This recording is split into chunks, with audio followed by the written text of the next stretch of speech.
વિદ્યાર્થી મિત્રો નમસ્કાર, જય શ્રી કૃષ્ણ. આપણે સમાસનો અત્યારે અભ્યાસ કરી રહ્યા છીએ. સમાસમાં આપણે સૌપ્રથમ સમાસનું વર્ગીકરણ કરતા શીખ્યા કે સર્વપદ સમાસ, એક પદ પ્રધાન સમાસ, અન્ય પદ પ્રધાન સમાસ.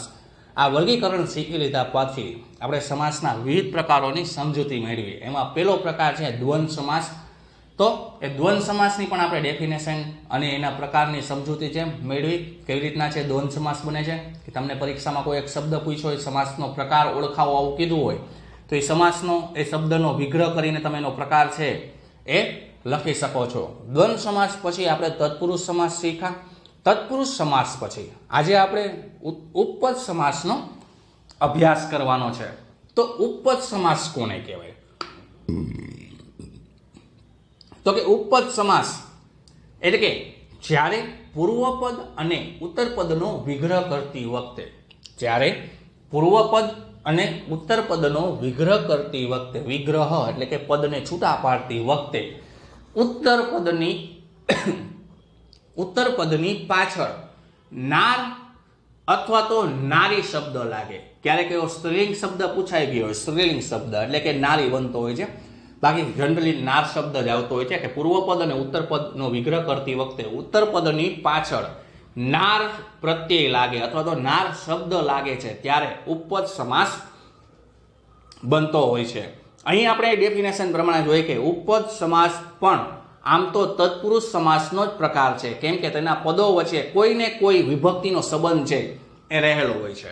વિદ્યાર્થી મિત્રો, તમને એક ઉદાહરણ તરીકે હું આપી શકું. પંકજ. તો પંકજનો અર્થ છે તમે જાણતા જ હશો. પંકજ એટલે શું થાય? કમળ થાય. બરોબર છે.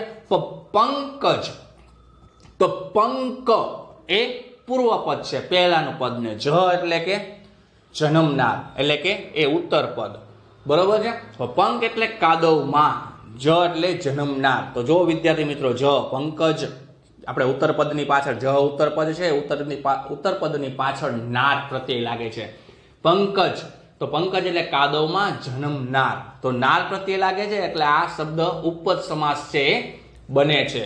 બરાબર છે. અને ઉપર આપણે તમને કીધું કે ઉપપદના સમાસમાં આમ તો તત્પુરુષ સમાસનું જ એક પ્રકાર છે, કારણ કે એમાં કોઈ પણ વિગ્રહ કરતી વખતે કોઈને કોઈ રીતે એ વિભક્તિના પ્રત્યયનો ઉપયોગ થતો હોય છે. એમાં માં કે કાદવમાં જન્મનાર, તો માં જે એક વિભક્તિનો પ્રત્યય થયો, પણ આપણે એ વસ્તુ ધ્યાનમાં લેવાની નથી. આપણે સર્વ અને સામાન્ય ભાષામાં આપણે કહી શકીએ કે જ્યારે પૂર્વપદ અને ઉત્તરપદનો વિગ્રહ કરતી વખતે ઉત્તરપદની પાછળ નાર પ્રત્યય લાગે ત્યારે એ ઉપપદ સમાસ છે એ બનતો હોય છે.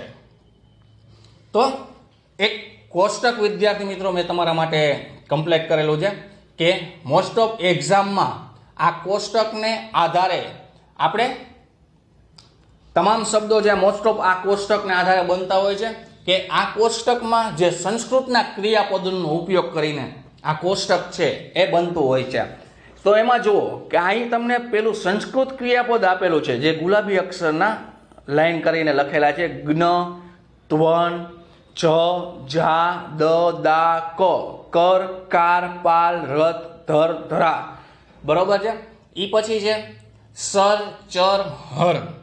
તો આવા શબ્દો જ્યારે ઉત્તરપદની પાછળ લાગતા હોય છે તો આપણને એનો મિનિંગ શું થતો હોય છે આપણને ક્યારેય ખ્યાલ આવતો નથી.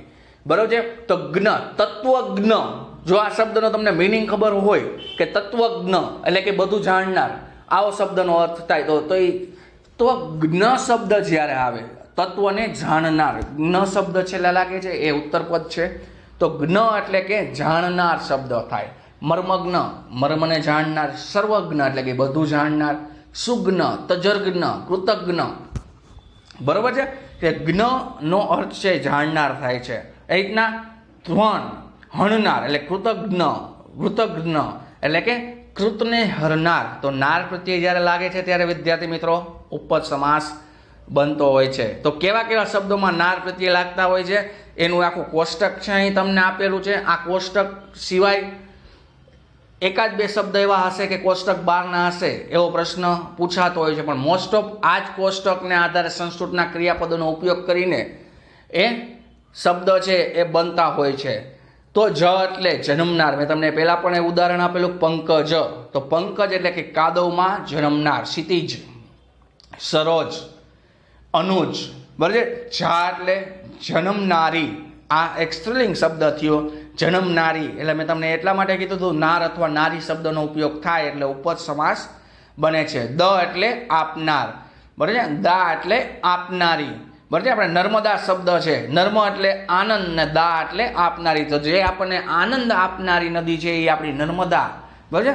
એટલે ઉપપદ સમાસ બને છે. ક એટલે કરનાર, કર એટલે પણ કરનાર, કાર એટલે પણ કરનાર, પાલ એટલે પાડનાર, રથ એટલે રહેનાર, સ્વર્ગસ્થ ગૃહસ્થ, ગૃહ એટલે કે ઘરમાં રહેનાર, સ્વર્ગસ્થ એટલે કે